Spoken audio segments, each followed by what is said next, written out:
It is liberty that solves our problems. It's not big government that does. Before Trump and Sanders, there was Ron Paul. How do his views stack up against today's political outsiders? We'll ask him in an exclusive interview. Hello, I'm Anand Naidu, and this is The Heat.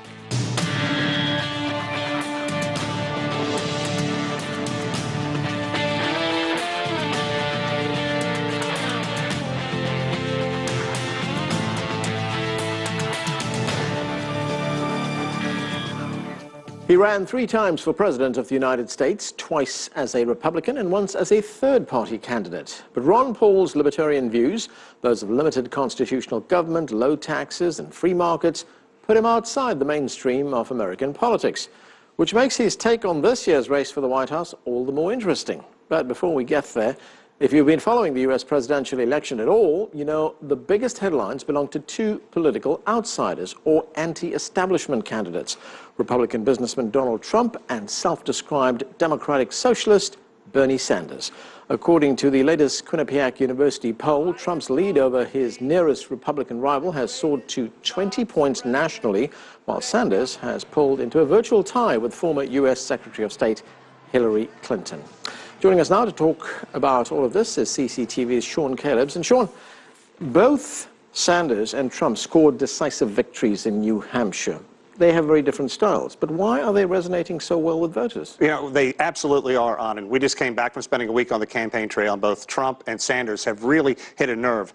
U.S. voters aren't just frustrated, they are simply angry. About 50% of GOP or Republican voters polled believe that they're feel betrayed by their party. Now, that is significant. While Jeb Bush, Cruz, Kasich, all the other establishment candidates try to reach their way to the top of the polls, Trump has simply lapped the field. What we're hearing from voters is they're fed up with Washington insiders, and they're fed up with candidates who are beholden to large donors, people who receive the super PAC money, like Hillary Clinton and Jeb Bush. And both of those candidates have seen a significant hit in the polls because they're tied so closely to money. And it certainly didn't go over well when people found out that Hillary Clinton was paid nearly $700,000 by a giant Wall Street firm for a speech, the same time she's saying, look, I'm going to take on Wall Street. Sean, polls show that part of the American electorate feel that America is losing its place as a world superpower. How much of an impact is that feeling having? I really don't think you can overstate that. A Pew Research Institute study recently found that the United States likes to vision itself as on top of the world heap of countries. But that has fallen from 38% in 2012 down to 28% in 2014. And these 2 candidates are telling voters what they want to hear. Let's just go through some of their promises. They don't know how they're going to fund these, but Donald Trump saying, look, I'm going to build a wall between the United States and Mexico, make Mexico pay for it. I'm going to stop Muslims from coming to this country.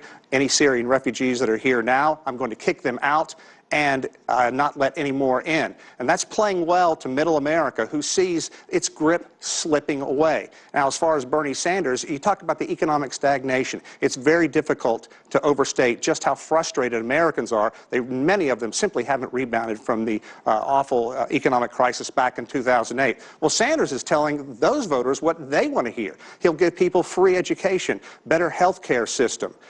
These are the kind of things that really resonate with voters. Again, we don't know on and how they're going to fund them. And let's think back, too. While these 2 candidates are doing so well, in the end, the establishment seems to do so well. They got Mitt Romney in the last election, John McCain before that. So does Trump have the staying power to really last at the top of the polls? And can Bernie Sanders really position himself as the outsider after being a congressman for 16 years and his 2nd term as U.S. Senator? Yep, we will know in the months ahead. Sean, thanks a lot. We'll see you later in the program. Joining us now from Texas is the host of the Ron Paul Liberty Report, former U.S. Congressman and presidential candidate Ron Paul. Congressman, thanks for joining us. Good. Nice to be with you today. As we just heard from our reporter there, we are seeing during this presidential cycle the rise of what are being termed anti-establishment candidates. We have Donald Trump on the Republican side, Bernie Sanders on the Democrat side. You know what that is. You were one of those anti-establishment candidates not so long ago. But this time round, how do you explain this phenomenon? Well, I explain it that we're entering an era that we're recognizing that the system that we have in the United States isn't working well. The economic system is failing. The Keynesian model doesn't work. That means that they can print money, run up debt, and it doesn't work. And the people are frustrated. And it also leads to an economic crisis. And it's really an economic problem that everybody's speaking to, but they find a lot of other things to talk about. And this is the reason that we have this, and we have the anti-government, because people are frustrated and angry and they're striking out, but they don't understand very well how we got into this mess, what the problems are and what the solutions are. For the most part, I see the current crop of politicians offering only more government, not less government, which is what I was offering over the many years. So people are unhappy with policies, but do you find that people are also unhappy with the manner in which elections are run, with the process? Do they feel it's rigged? Yeah, I think so. There's no doubt about it. I've complained a lot that we have a foreign policy deeply flawed, which contributes to our economic problems because, you know, there's so many expenditures. But we send young men over to the Middle East and pretend that we know what's best for the Middle East, and we're going to spread democracy and American exceptionalism. Total failure, and look at the uselessness of the last 15 years of war. And then in countries, we preach to them, we occupy and say you have to have elections like we do in the West, and sometimes they do have elections, and sometimes they elect people we don't like. So we go back to antagonism and bombing that country once again. In this country, we essentially have only one party. Even though there's a lot of bickering going on between Republicans and Democrats, there is only one party because they endorse, you know, the financial system, the Federal Reserve System, the foreign policy, the attack on civil liberties, the welfare state. And when it comes to politics, if you're in an alternative party, you don't get a fair shake. So you have one party that controls things. So when it comes to a debate of the real issues, whether you're from the Green Party or the Libertarian Party, you're never really included. It's very difficult to get on ballots. So the process is in many ways rigged. Regardless of the outcome of this election, believe me, policies won't change. The spending will continue. There will be no shrinkage of government. The troops won't march home until this country is totally bankrupt, and we admit it, because the dollar will no longer function. Let's look at the leading candidates right now in this election. Let's look at Donald Trump. He's generating a lot of controversy. He's been using some very colorful language. And if we look at some of the things he's been talking about, he wants to build a wall. He wants to temporarily ban Muslims from entering the United States. He wants to deport 11 million undocumented workers. President Obama, just talking the other day, said that he doesn't think that Donald Trump will be president. What is your opinion of Donald Trump? Well, it's not very good, but I'm not so sure he's not going to be president, because he's able to tap into the anger out there. So walls become appealing to a lot of people. Unfortunately, I think in due time they'll recognize that walls have been used as much to keep people in as to keeping people out. And already financially, people want to leave this country and take their money with them, and there's a lot of walls being built. So I think that Trump certainly does have a chance to become president, but he doesn't offer anything different, even though it seems that way. But hardly will fences and walls be the answer to our problems, or tariffs on our trading partners. That is not a solution, you know, to our economic problems. We have to look at the monetary system, and we have to look at the fiasco of our Federal Reserve. But just putting on tariffs on countries, we'll punish China. We'll put on a 35% tariff on there as if there wouldn't be any consequences. It's complete nonsense, and yet there's a lot of people say, well, at least you're going to do something. But if you're doing some of the same old stuff and the wrong things, it'll only make our problems worse. Let's look at the Democrat side. Bernie Sanders is one of the leading candidates there. And, you know, here's the thing. Many of the positions he has taken identify with the positions that you have taken. He's running largely on income inequality. He wants the wealthy to pay more taxes. He's against special interests and corporations contributing to campaigns. He's also for health care as a birthright. And he wants free college tuition. What do you make of those issues? Well, there aren't very many of those that I agree with, other than the assessment that there are problems out there. There's income inequality, but the answer isn't more taxation and take from one group who may be productive and redistributing it. I mean, he advertises himself as a socialist, so that's hardly, the answer. But he has to look more toward monetary policy and the Federal Reserve, why there's income maldistribution, because it's the destruction of a currency that destroys the middle class, and that is what's happening. So yes, he is addressing some of the problems, because when the bailouts came, he and I worked together to try to point out, well, the bailouts are going to the very, very wealthy. But he's not against the bailouts, he's not against the government intervention, he's just picking and choosing which groups will get it. And I think that the government's purpose should be to protect liberty, not to pick and choose who the special interests are. And I'm also convinced that the freer society, the more prosperous society, and the greater the size is of the middle class. And yet Bernie, with his idea that everything is free education and free medicine and all this, I mean, if you stop and think about it, it is totally silly. Where's he going to get the money? Oh, it's from the government. Oh, we're going to tax more people. Productivity is down. We're moving into a recession. Prosperous corporations have no incentive to stay. They leave the country. And there's only one way he can pay for this, or the people who make these promises, and that is run up debt and borrow the money or print the money. And that's what our problem is. So there's no answers to be found in more government or a socialist system. To what extent has the current campaign finance system corrupted politics in this country? As Bernie Sanders pointed out in one of the debates, he was talking about Wall Street donating huge sums of money to candidates and saying that, look, they don't do this for the fun of it. They do this for a reason. They want something back. Well, the question is why do people donate a lot of money to Sanders? They want something too. They want somebody who will promise them a free lunch. So there's a lot of money. He collects it differently. It might be even more honorable than going to the Wall Streeters, like Democrats and Republicans always do. And that's why he has more credibility, because Hillary goes to Wall Street just like all the Republicans do, and that's why there's no real difference, between the two parties. But money is the symptom. It isn't the cause. The cause is the government is out of control, it continues to grow, and it's controlled by the special interest. So you have to have strict limitation of the government power. And that's what the Constitution does, but there's no respect for the Constitution. If we followed the Constitution, the government wouldn't be allowed to do the things that they do. They wouldn't be allowed to go to war without a declaration. They wouldn't be allowed to have a welfare system passing out free stuff for anybody who can put together a majority vote and dictate to the minority who has to produce. That system is doomed to fail, and that's why we have a crisis now, is it is failing, because they can't paper over this pretense that government is something that can take care of everybody's needs. There's no money left. They can't tax anybody. It's running, we can't borrow anymore, and soon we won't be able to print anymore. As soon as foreigners decide we're sick and tired of buying American debt and it's not much better than anybody else's, then the whole story will change and the whole world's going to suffer from it, because the whole world currency system and financial system is built on a dollar reserve currency, and it's just paper. It's imaginary computer entries.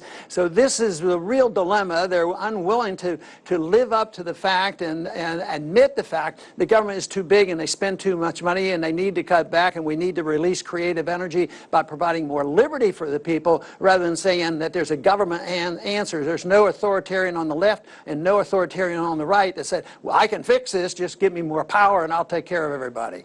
So what you're talking about there, about the role of government in people's lives, is that the core principle of what it is to be called a libertarian? I mean, explain to our international audience, what is it? What is a libertarian? A libertarian is somebody who believes, of course, in personal liberty, and liberty is a personal thing. It is not collective. You don't gain liberty because you belong to a group. So we don't talk about women's rights or gay rights or anything else. Everybody has an absolute equal right as an individual, and it comes to them naturally. There are two rules you have to follow if you're a libertarian, and this is a job for a lot of people. One, you can't ever initiate force against somebody else. You can't be an aggressor. neighbor. You can't steal from your neighbor. Most people recognize that, but nobody wants to consider the fact, well, if I send the government and the IRS agent, I can steal all I want from my neighbor. No, no aggression. We can't aggress against each other. We can't use the government to aggress each other. We have to live up to our promises, and this works in foreign policy as well. We can't have preemptive war where our government decides, well, we got to attack them and kill them because someday they might come here and do us harm. That's aggression.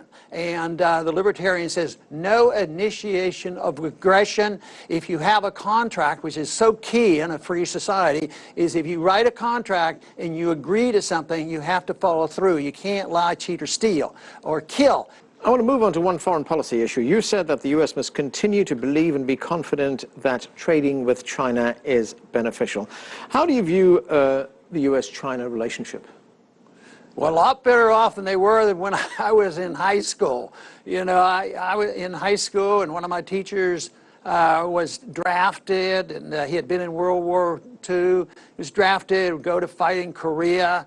Most people didn't even know where Korea was. He never came home. He was killed, and then for many, many years the antagonisms existed, and it wasn't exactly a friendly country, and we didn't do many things right. But I think what Nixon did was fantastic. He opened up the doors, and as far as I'm concerned, the relationships have tremendously improved, and it annoys me to no end to see conflicts, you know, in the South China Sea. It's so unnecessary, and we're responsible for a lot of that, but I think both sides are responsible to try to maintain their sovereignty. But I try to tell the American people that how would we react if, you know, there were a lot of foreign aircraft carriers and submarines and vessels 20 miles off our shores in the Gulf of Mexico? We wouldn't be too happy. So there'd be reason to back off a little bit. But trade is great, and we trade with trillions of dollars. And then you have a guy like Trump comes along and says,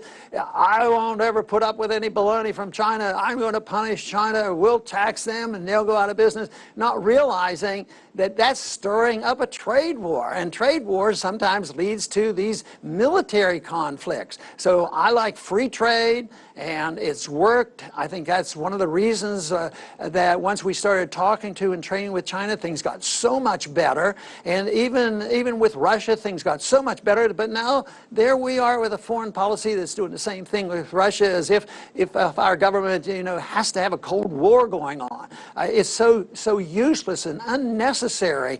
And our founders were very explicit. The more we trade with people, the less likely we are to fight with people. And I am a strong believer in that. So the freer the trade, the better. Congressman Ron Paul, thanks for joining us, sir. We need to take a break right now. When we come back, the year of the outsider, we'll take a closer look at the candidacy of Donald Trump and Bernie Sanders. Stay with us. You're watching The Heat.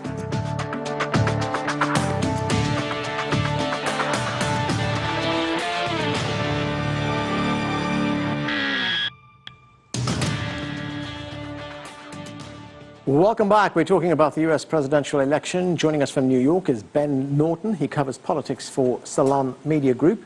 And with us here in Washington is my colleague Sean Calebs and former Republican Congressman Mark Kennedy. He's currently the director of the George Washington University's Graduate School of Political Management. Thanks to all of you for joining us. Mark, let me start with you. We heard there Ron Paul doesn't have a very high opinion of Donald Trump, but does it surprise you when you look at candidates like John Kasich, Jeb Bush, Marco Rubio, having this uphill battle against Donald Trump? I mean, does it tell us that voters know something that the political establishment, the Republican political establishment, doesn't know? Well, I think, as Sean said, they're mad, but they're even more than mad, they're afraid. They see things going on that they don't understand. They see America slipping. They see the economy not really providing opportunities for their children. And they're reaching out for somebody that's telling them something that gives them hope. The challenge is, when you've actually governed, you know that there's two sides of an issue and you have to bring people together. When you're just a candidate coming from the outside and being anti-establishment, you can say things that appeal to a slice of the people, get them motivated. But once you actually get into the government role, you're going to have to find out that there's two sides that you have to bring together. It's going to be hard to fulfill those promises. It will be very hard. It's good to be a candidate. It's hard to govern as an outsider. Bernie Sanders has fired up the Democrats. We're seeing younger voters turn out in big numbers to vote for him. only a few years ago, a candidate like Bernie Sanders may have been considered a fringe candidate. Now he's resonating with voters. What happened in that interim? Well, thanks for having me. Well, I think it's important to recognize that for many American voters, he really isn't a fringe candidate. Sanders is calling for many things that Americans have called for many, many years. And in fact, the things that Sanders is calling for are essentially for the rest of the world, especially the developed world, they're the kind of necessities that people expect. You know, universal health care exists in every single OECD country, excluding Mexico. It exists all throughout the industrialized world. You know, public higher education, public funding for elections and getting money out of politics. These things are actually not that radical. The only reason they seem radical is because we live in a political system that is so corrupt and that is so dominated by corporate money and corporate interests that when someone comes out from that particular paradigm and calls for things that should be expected by citizens of their government, it seems like he's a fringe candidate. And many people, younger people, and many working class Americans who have voted for decades, they see that and they immediately understand that this is a politician who can actually represent my interests. This is a politician who's not going to, like Hillary Clinton, like all these other people, act on the behalf of, their moneyed interests that are funding them. And I really think it's important to push back against this notion that Trump is an anti-establishment candidate. We've been hearing this in the broadcast. Trump actually is not an anti-establishment candidate.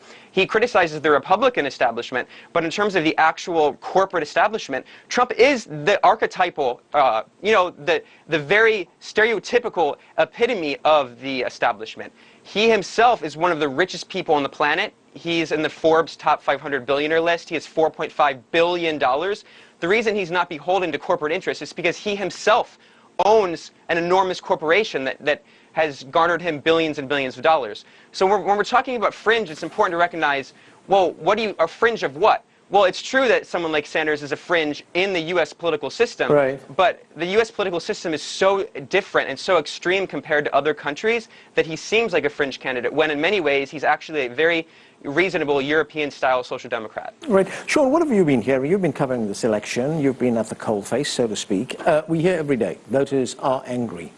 What are you hearing? What are they angry about? I think it's kind of fascinating that Donald Trump, worth somewhere between $4 and $8 billion, has somehow sold himself as the everyday man. This is what I just don't get. And if you look what happened in New Hampshire, he won every demographic. I mean, he throttled the rest of the GOP class. But he did extremely well with voters who have a high school education or less. If you listen to what he's saying, I'll go beyond what Mark said. It's going to be difficult. It's going to be impossible for him to meet all these promises, to meet most of these promises, saying we're going to have a U.S. military that's so strong, nobody's going to mess with us. Okay, how are you going to, that has not worked in the past. The stuff he says, when you walk away, it kind of boggles the mind, like, why isn't anyone questioning him? Why is everybody buying into this? I understand the frustration that the established Republican and Democratic leadership basically had the candidates they wanted anointed, they wanted in office. Well, it isn't working out that way. Let the political process play out. But to say that these two fringe candidates are feeding into what America needs, I'm having a tough time buying that. Mark, 2 points to my question. One is Donald Trump, as Ben Norton points out, not an establishment candidate? Is he someone who's part of the establishment masquerading as some kind of maverick? I don't think he's part of the establishment. He's really never governed before. But he is somebody who has done reality TV very well, and he's doing it basically as part of the campaign. He's thinking, what can I throw out there that'll make all the attention come at me? So part of his trick is not letting anybody else get their message through, because we're all fixated on the crazy thing that he said this week. Okay, the other part of my question is, he's abrasive, he's a bit of a bully, he doesn't do nuance, as we've noticed. He's called other candidates liars, he just had a go at George W. Bush. Is he hurting the party? He is hurting the party. I think it's very debilitating to the party, and the party is fighting with themselves right now to get one person as the alternative to Trump. And the sooner that comes together and there is a voice, as opposed to them going after each other, than going after the Trump, the better. But in the meantime, the party is being hurt by Trump. Right, Ben, looking at the Democrats, I was talking to the political commentator Roland Martin a few days ago, and he said no matter what happens, Bernie Sanders' great achievement is that he has pushed Hillary Clinton far out of her comfort zone, you know, to the left, to a place where she wouldn't be comfortable, where she didn't want to go, but he's pushed her there. Do you think he's done that? I think he has in terms of rhetoric, but I think it's important to recognize that Hillary Clinton is the master of saying one thing and doing another. She is, again, she epitomizes these establishment candidates. You know, so for instance, she says now that she opposes the TPP, the Trans-Pacific Partnership, but when she was Secretary of State, she in fact pushed for it, and you can find many videos online showing this kind of thing. You know, until 2013, she opposed same-sex marriage, she opposed marriage equality, and now she claims she supports it. So I think the most important thing is not that Sanders has made Clinton change her rhetoric. The most important thing by far is that he's created an enormous grassroots movement. Because politics, especially drastic changes in politics, don't change unless it's the people who change it. It's not a politician who gets elected. There are social movements. There are grassroots movements of people, of Americans who are sick and tired of their problems, and they want to get together and mobilize behind a particular issue and a candidate to work to correct these problems. And that's what Sanders represents. Right. Sean, one of the points that Ron Paul made in that earlier interview was he said that we don't have two parties in the United States. There's just one. In fact, their policies are pretty much the same. Does he have a point? I guess in his view he has a point, but I would say no. I think that there are two, you know, you have conservatives, and so many of the conservative voters feel that they've been let down by their party. That is the reason Trump is so positive to that group. But I don't see one party. I would like to pick up one thing Mark said, that they're waiting for the established candidates to kind of winnow the field. But that is so messed up right now that you have four pseudo-establishment candidates that could go on. It's going to be interesting to see how that plays out leading up to Super Tuesday. But that, you know, this 10 days, 2 weeks before that is an eternity. What we're talking about now could be horribly outdated in just 2 weeks. Okay, Mark, one very quick question, and that is, just when we thought we'd seen everything, we have a U.S. Supreme Court Justice, Antonin Scalia, who's died, and it's turning out to be quite a battle now for President Obama to nominate someone. The Republicans say they will stop him. He says he's going to go ahead with it. Is this going to dominate the election campaign? It will be one of the key issues, and it will make people harden their positions even more. So if we thought it was divisive now, it's only getting more. Okay, we have to leave it there. Gentlemen, thanks to all of you for joining us. That's it for this edition of The Heat. I'm Arnold Naidoo in Washington, D.C. Thanks for being with us.